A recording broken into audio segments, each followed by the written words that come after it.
أعوذ بالله من الشيطان الرجيم. بسم الله الرحمن الرحيم.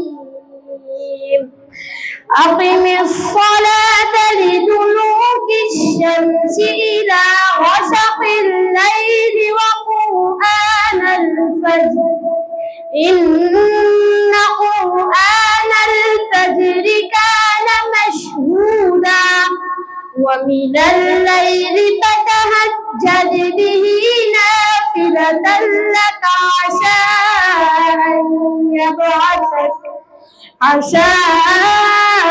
أن يبعثك ربك مقاما محمودا وقل رب أدخلني مدخل صدق وأخرجني مخرج صدق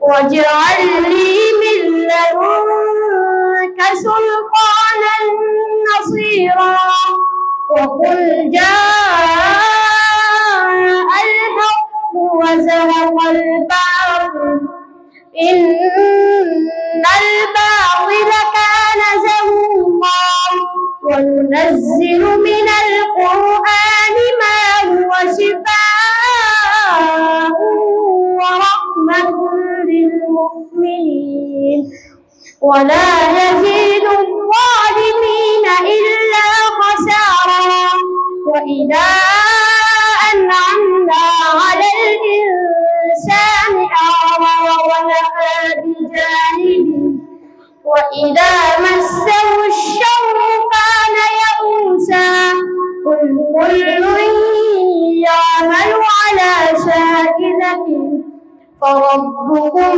أعلم بمن هو أهدى سبيلا صدق الله العظيم.